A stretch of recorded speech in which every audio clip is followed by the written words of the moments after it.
Very good morning students. I am Sudeshna from Premchand Memorial Public School. So students, today is Sanskrit class and आज हम पढ़ेंगे आपकी संस्कृत पुस्तिका का पाठ 5, ठीक है, जिसका नाम है गीता नवनीतम। हम इसे आधा कर चुके हैं, अब हमको ये जारी रखना है आगे, ठीक है। तो आप ध्यान से सुनिएगा। चलिए बच्चों पढ़ते हैं, आप ध्यान से सुनिएगा।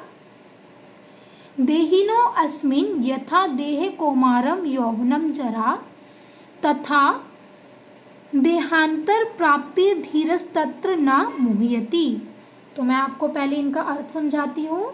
देहिनो अस्मिन् का अर्थ होता है इस शरीर में, यथा अर्थात जिस प्रकार, देहे शरीर में, कौमारम कुमारावस्था, यौवनम यौवनावस्था, जरा वृद्धावस्था, तथा उसी प्रकार देहांतर प्राप्ति, दूसरे देह की प्राप्ति, ठीक है। धीरस्तत्र धीर पुरुष, ठीक है बच्चों। न मतलब नहीं, मुह्यति मतलब मोहग्रस्त होता है। मैं इसका अर्थ आपको बताती हूँ श्लोक का। जिस प्रकार देह को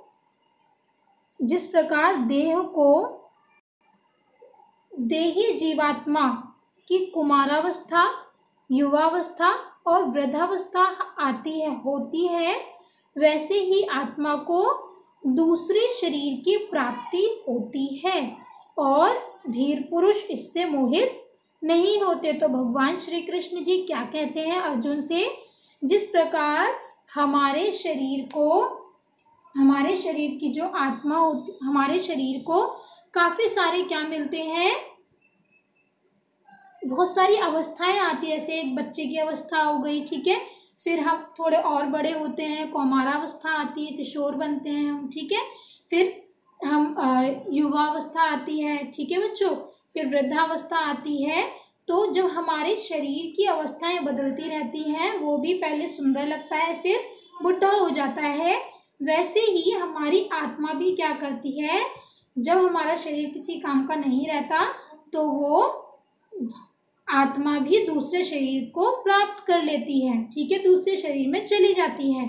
तो जैसे आत्मा एक शरीर से दूसरे शरीर में चली जाती है, वैसे ही हमें अपने कर्मों से आगे बढ़ना चाहिए। हमें किसी के बारे में ज़्यादा नहीं सोचना चाहिए और इन चीज़ों से धीर पुरुष कभी भी मोहित नहीं होते, ठीक है बच्चों। भगवान श्री कृष्ण ने ये कहना चाहा है। आगे देखिए दूसरे श्लोक में भगवान श्री कृष्ण जी क्या कहते हैं? जातस्य ही ध्रुवो मृत्यु ध्रुवम जन्म मृतस्य च तस्माद् परिहार्यार्थे न त्वं शोचितुर्महसि। तो अर्थात मैं पहले आपको इसका अर्थ समझाती हूँ। जातस्य का अर्थ क्या है बच्चों? जो पैदा हुआ है, ठीक है, जो भी पैदा हुआ है। ही मतलब श्योरली, जो श्योर होता है, ठीक है। निश्चित, ध्रुवो अर्थात निश्चित, मृत्यु ध्रुवम मतलब मृत्यु निश्चित, जन्म मतलब जन्म, मृतस्य मतलब मरा हुआ का या की, ठीक है, और चा मतलब और, ओके। आगे देखिए, तस्माद् परिहार्यार्थे का अर्थ होता है, तस्माद् मतलब इसलिए, परिहार्यार्थे का मतलब होता है ना टलने योग्य, ठीक है, ना मतलब नहीं, त्वम मतलब तुम, शोचितुम मतलब शोक करने के योग्य, ठीक है। शोचितुम महर्षि का मतलब है शोक करने के योग्य।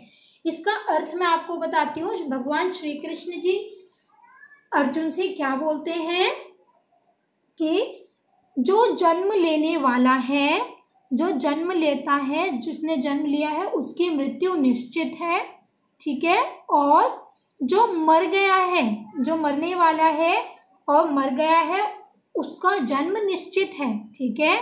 मतलब जो पैदा हुआ है वो मरेगा ज़रूर, और जो मरा है वो पैदा ज़रूर होगा, वो दूसरा जन्म ज़रूर लेगा। तो यह क्या है? ये अटल है, ये कभी नहीं बदला जा सकता, ठीक है।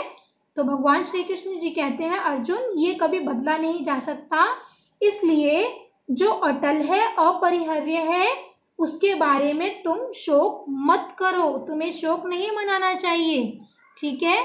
अगर आप युद्ध लड़ोगे तो उसके अंदर काफ़ी लोगों की मृत्यु होगी, समझाते हैं कृष्ण जी, काफ़ी लोगों की मृत्यु तो होगी, मगर जो कर्म है वो करना है, क्योंकि जो आया है वो जाएगा और जो गया है वो आएगा भी, ठीक है बच्चों। और इसके बारे में तुम शोक मत करो, तुम्हें शोक नहीं करना चाहिए। तो भगवान श्री कृष्ण जी ने अर्जुन से इन 2 श्लोकों में यही बात कही है, ठीक है बच्चों। आगे के श्लोकों को हम अगली कक्षा में पढ़ेंगे, तो आप ध्यान से पढ़िए और आपको अभिन्यास जो दिया जाएगा आप उसको ध्यान से पढ़कर कीजिए, ठीक है बच्चों। और सभी बच्चे अपना अभिन्यास करेंगे, ये आप लोगों के लिए बहुत ज़रूरी है, ठीक है बच्चों। धन्यवाद।